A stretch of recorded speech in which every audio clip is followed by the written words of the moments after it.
Hello दोस्तों, मैं Manish Kumar JMS 94 channel में आप सभी का स्वागत है।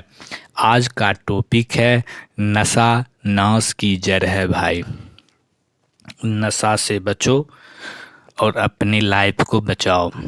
नशा करने की आदत यद्यपि प्राचीन काल से समाज में चली आ रही है, पर इसका कारण सदैव अज्ञान और मानसिक दुर्बलता रहा है। नशा कैसा भी हो, शारीरिक एवं मानसिक स्वास्थ्य पर बुरा प्रभाव पड़ता है।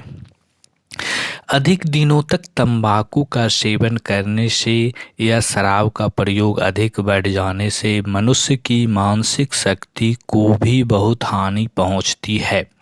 मनुष्य का चरित्र, दृढ़ता, धैर्य, साहस आदि बहुत कुछ मनोबल पर निर्भर करता है। दोस्तों, वीडियो को लाइक कर दें और चैनल को अभी तक सब्सक्राइब नहीं किए हैं तो चैनल को सब्सक्राइब कर लें, जिससे आने वाले वीडियो का नोटिफिकेशन आपके पास सबसे पहले पहुंचे। जब उसकी कोमलता और लचक कम पड़ जाती है तो इसका कुप्रभाव मनुष्य को मेधा, बुद्धि, प्रतिभा पर पड़ता है। उसका स्वभाव दूषित हो जाता है। शास्त्रों में प्रत्येक नशे को तमोगुण का बुद्धिकर्ता और पाप का उत्पादक बतलाया है। उसका कारण यही है कि नशे के प्रभाव से मन की हानि प्रवृत्तियां जोर पकड़ती हैं और मनुष्य अधर्म की तरफ झुकने लगता है। वासना की अधिकता के साथ ही उसका क्रोध भड़कने लगता है और दया, कोमलता, करुणा की वृत्तियां क्षीण होने लगती है।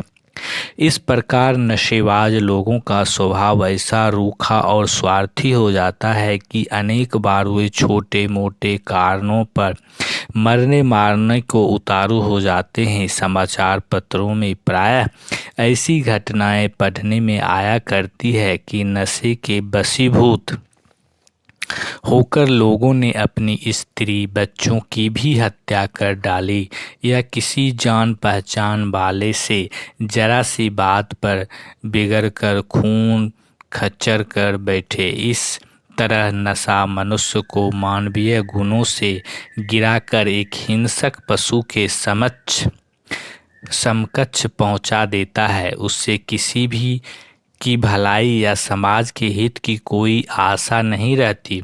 अपने व्यसन की पूर्ति के लिए वह बुरे से बुरा काम करने में भी संकोच नहीं करता। नशा से होने वाले नैतिक, चारित्रिक, मानसिक पतन को दृष्टिगत रखकर धर्मशास्त्रों ने भी इनकी बड़ी निंदा की है और जगह जगह यही कहा है कि नशा करना एक बड़ा दुष्कर्म है, जिसके फल से मनुष्य को अवश्य ही नरक जाना पड़ता है।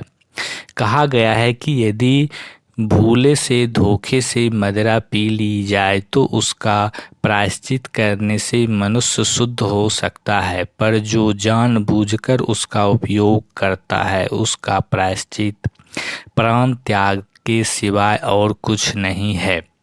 जब हम शास्त्रों के इन वचनों को पढ़ते हैं और उनके साथ ही हिंदू समाज में धर्म के नाम पर जीवन निर्वाह करने वाले कुछ साधु और बाबा नामधारी व्यक्तियों के आचरणों को देखते हैं तो हमारे आश्चर्य का ठिकाना नहीं रहता है। शास्त्र जिस चीज को पाप का मूल बताकर रोकते हैं, उसे काम को ये धर्म के रक्षक बनने वाले कुछ बाबा जी खुल्लम खुल्ला करते हैं।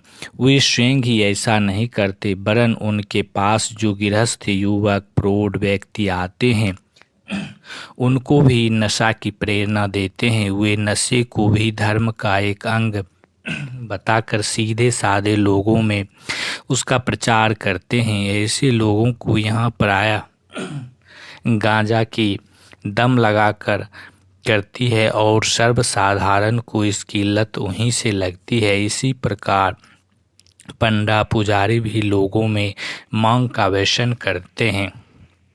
ये दोनों बड़े भयंकर नशा है जो मनुष्य को आलसी एवं निकम्मा बनाकर उन्हें तरह तरह के दुर्गुणों की बुद्धि वृद्धि करते हैं। गांजा से दिमाग में खराबी आती है गांजा से दिमाग में खराबी आती है और कितने ही लोग इसके कारण अपनी सूखी गृहस्थ को नष्ट करके भिखारी बन गए हैं। ऐसे लोग अपनी स्त्री बच्चों को भी परवाह नहीं करते कि जब हम अपनी आमदनी के नशे में उड़ा देते हैं तो इसका भरण पोषण कहाँ से होगा। इसी प्रकार भांग का असर मनुष्य को काहिल और सुस्त बनाता है। वह सदा बढ़िया माल खाने को मन मचलता रहता है, अक्सर आवश्यकता से अधिक भोजन करके बीमार पड़ जाता है। देवी के भक्त भक्ति के नाम पर शराब का प्रचार बढ़ाते रहते हैं। उन्होंने मदिरा पान को धर्म का एक मुख्य अंग बतलाकर करोड़ों व्यक्तियों का जीवन नष्ट किया है। जो लोग सामान्यतः इससे पृथक रहते हैं वो भी देवी के प्रसाद के नाम पर इसे ग्रहण करके धीरे धीरे इसके अभ्यस्त बन जाते हैं और यह स्वार्थी लोगों की लीला है। अन्यथा शिव, दुर्गा, अंबिका आदि जैसे मनुष्य मात्र का कल्याण करने वाले देवत्वों के साथ ऐसी हानिकारक पतनकारी प्रवृत्तियों का संयोग करने का क्या तुक था। देवता तो उसी को कहते हैं जिसमें दैवी अंश की अधिकता हो और जो अन्य प्राणियों के लिए कल्याणदाता सिद्ध हो।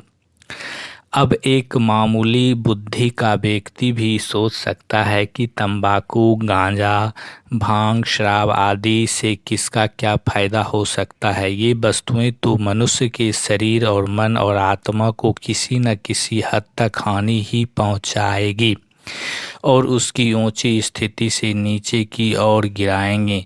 आज तक नशे के कारण कष्ट उठाते, बदनाम होते, दंड सहन करते तो लाखों करोड़ों मनुष्य देखने में आए हैं, पर नशा करके किसी से कोई लाभ उठाया हो, नीची स्थिति से ऊंचे दर्जे पर पहुंच गया हो, ऐसा उदाहरण एक भी दृष्टिगोचर नहीं हुआ। इस दशा में इन दूषित वस्तुओं का संबंध देवतत्व बतलाना परम मूर्खता का चिन्ह है और इन देवताओं को भी कलंकित करना है। प्रत्येक प्रकार का नशा मानवता का घोर शत्रु है और इसके कारण आज तक संसार जितनी हानि उठा चुका है उसका हिसाब लगा सकना असंभव है। आज भी संसार में सब तरह के नशों पर जितना रुपया खर्च किया जा रहा है वह यदि बंद कर दिया जाए तो इतनी बड़ी धनराशि एकत्रित हो सकती है कि संसार का प्रत्येक गरीब और छोटे से छोटा व्यक्ति भी सामान्य दर्जे का उत्तम भोजन, वस्त्र प्राप्त कर सकता है और दुनिया में भूखे मरने और नंगे रहने का नामो निशान मिट सकता है। यदि हम लोगों की चेष्टा तथा परिश्रम से प्रतिवर्ष लाख 2 लाख व्यक्ति भी नशा का त्याग करते रहें तो इसका बहुत बड़ा परिणाम देखने में आ सकता है। आदमियों के नशे की बचत की यदि लाखों रुपये लोगों की शिक्षा, स्वास्थ्य संवर्धन में लगेगा तो कुछ वर्षों में दुर्दशा का अंत होकर उत्थान तथा प्रगति के दृश्य दिखलाई पड़ेंगे। धन्यवाद दोस्तों। जय हिंद, जय भारत।